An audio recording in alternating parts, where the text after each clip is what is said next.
So we move on to the second motion then. And I call upon Councillor Paulette Hamilton to move the motion. Thank you. Thank you, Lord Mayor. I rise to propose this motion as written. I have the pleasure of presenting this motion to you today to debate gender equality. This motion is about equality and the freedom of choice to access legal healthcare services in this city without fear of harassment and intimidation. Whatever your views on abortion, that is not what we are here to debate today. On a more personal level, I am a Christian. I personally do not believe in abortion, and I am absolutely pro-life. However, I do believe in the right of all women to make their own choices without fear of harassment and intimidation.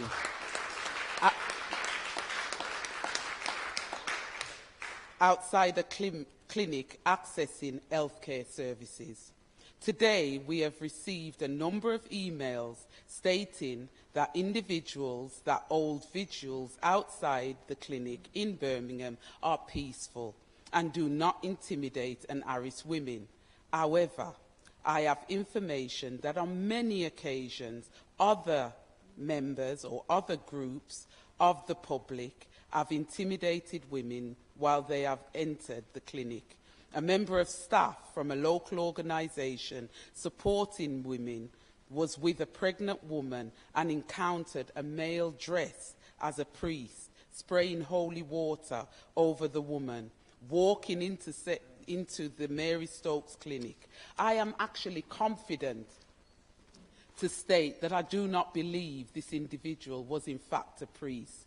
I also do not believe that a priest would harass and intentionally subject a woman to such behaviour in spraying them with holy water outside a clinic. On another occasion, there was a female who was clearly trying to enter the clinic in Birmingham, and she just couldn't get past the 3 individuals who were campaigning on the street outside the entrance. It was clear that she was finding this distressing. So a member of staff went out to ask if she needed support to enter the premises. She responded that she did. This sort of behaviour is upsetting. People have the right to protest, but not outside a medical facility. I am pleased that Amber Rudd, the Home Secretary, is looking at the issue to see if there is a need for further legislation to stop the visuals outside these centres. Amber Rudd has commissioned an inquiry to understand the scale and nature of such protests, and I see what more can be done to protect women using healthcare services and the staff that work in them. I would like to say at this point that I know of no formal organisation working in Birmingham. There are just a loose collective of individuals, hence there is no control over what people say or do. It varies depending on who turns up on the day they hold these vigils. There is also no accountability for their actions. The clinic in Birmingham does a great deal of work with women who are trying to make an informed personal choice, ensuring that they meet with qualified counsellors and consider all possible alternatives. If women need support continuing a pregnancy, staff in the clinic will be able to put them in contact with organisations that can help. These clinics will also not give misleading and false information about abortion health risks. Over 90% of people in Birmingham think that abortion should be available, and most think it should be a woman's choice, even if they would never have one themselves. Even amongst the majority who are against abortions, there are lots of people who disagree with protests outside clinics. Whilst anti-abortion groups are very vocal, they do not represent the views of people in this country more generally. This is not about abortion, please believe me. This is about the equality and rights of women in the 21st century to access healthcare in a safe manner. Thank you, Lord Mayor. I propose this motion.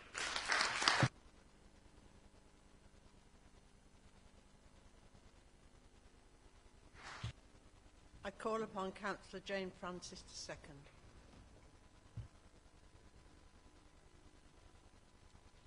Thank you, Lord Mayor. I'd like to thank my colleague, Councillor Hamilton, for giving me the opportunity to second this motion. It's been 50 years since the partial legalisation of abortion.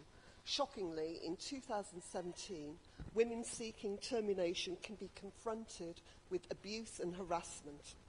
Interestingly, during the summer, I reread Margaret Atwood's novel, which was actually published in 1985, A Handmaid's Tale, a chilling fictional account of women losing control of their health, their bodies, their reproductive rights.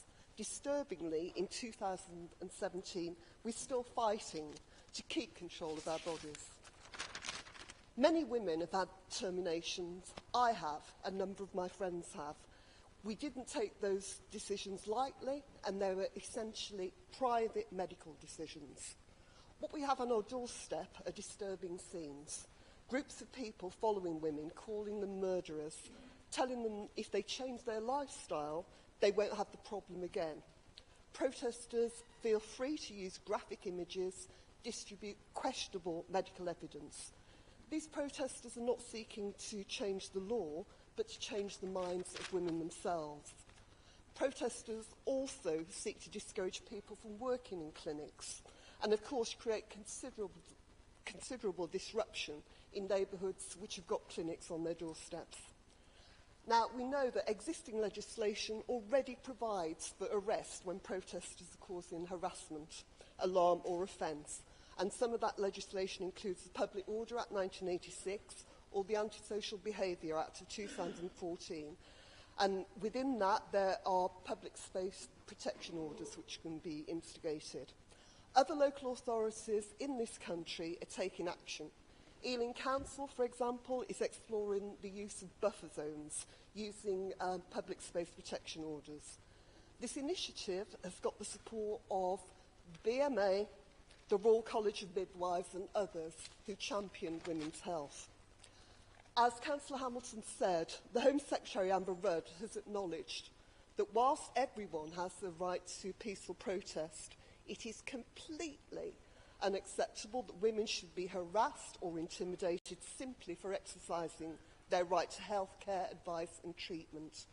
A government review will focus on ensuring that the police, healthcare providers and local authorities have the right powers to protect women and to ensure that residents living near clinics do not face disruption.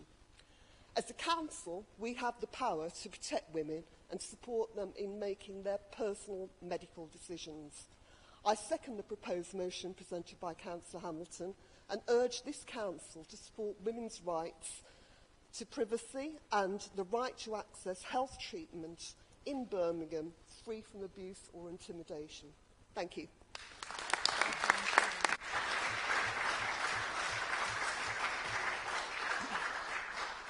I call on Councillor Deirdre Alden.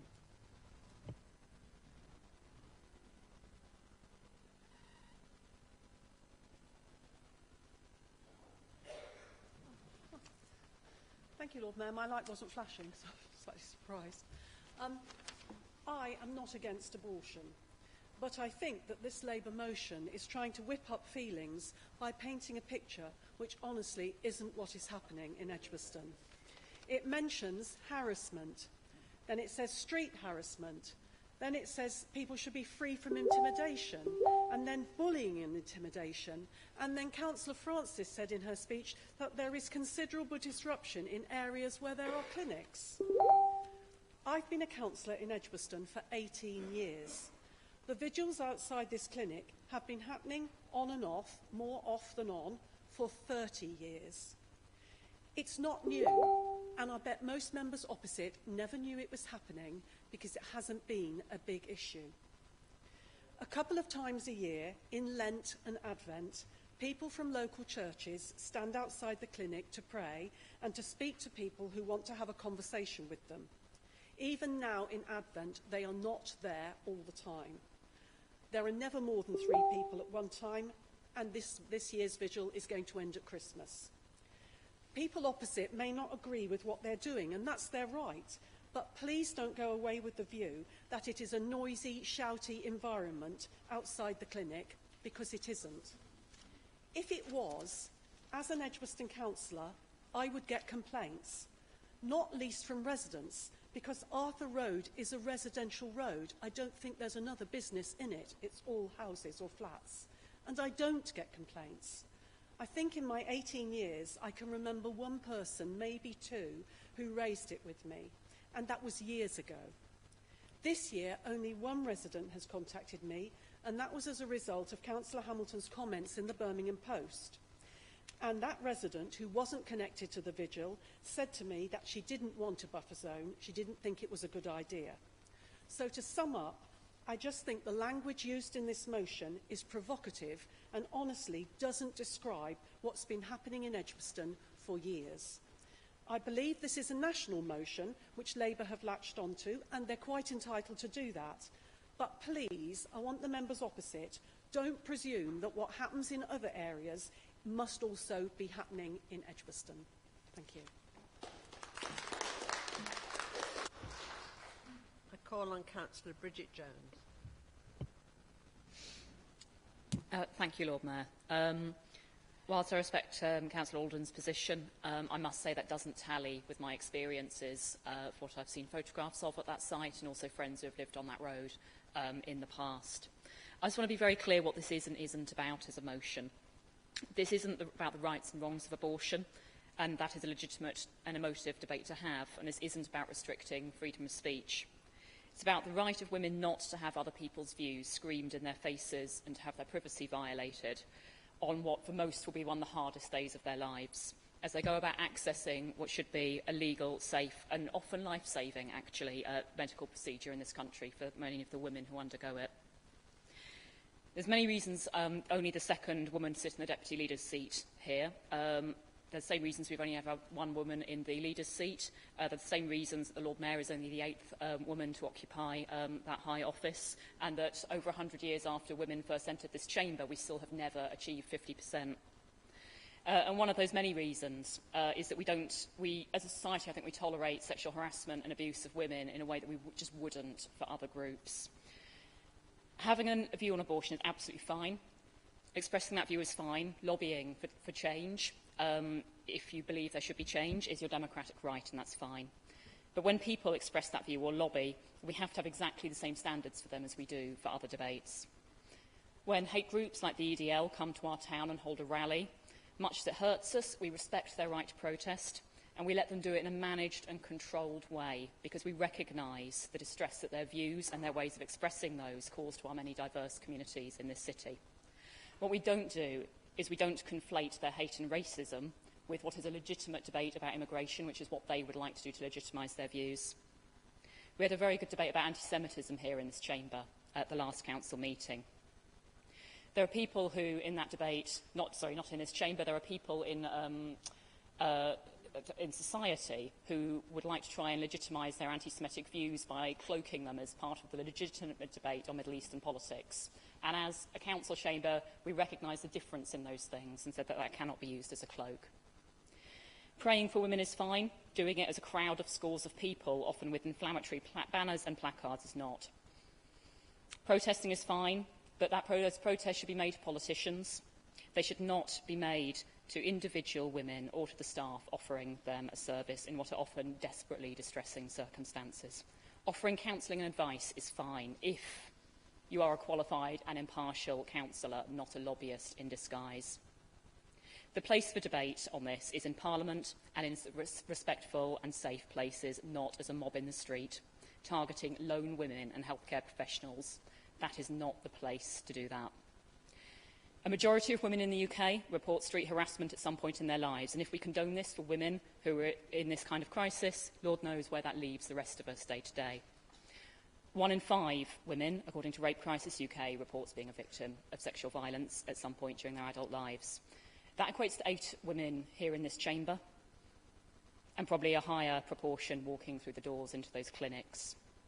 We have a duty to all of the women there and the staff who care for them. That's what this motion is for. That's who this motion is for. Let the debate about abortion take place, but let that be in the correct place. That place is not the streets of Edgbaston. That is not outside of any abortion clinic in the UK or any counselling service. Lord Mayor, I support this motion.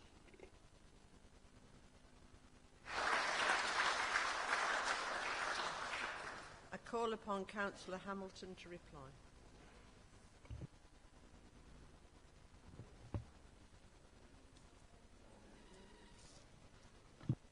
Sorry? Yes, we've run out of time. I told you what time the debate would end. Councillor Hamilton? Thank you, Lord Mayor. I'd just like to thank each and every member of this of this chamber that spoke today so emotionally, and it was a privilege to listen to it. I'll start with Jane. Councillor Francis, thank you for seconding the motion, and also thank you for putting some of your personal views across, because it was good. It was interesting. Deirdre, I have a lot of respect for you, and you know this. And I know that you've had a number of issues read this debate, but it isn't about a national campaign. It's about, as councillors in this council house who have a leadership role, we have to put a line in the sand. And I believe, as somebody that heads up health and social care, a woman myself with 4 girls, I wanted to put a line in the sand, and I believe that what I've done today is the right thing. Also, Bridget, thank you very much, Councillor Jones. Your input was excellent, and I don't want to say a lot more, except I'm asking you all to accept this motion. Thank you very much.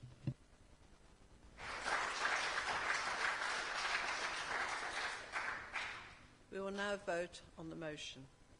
Those in favour, please show.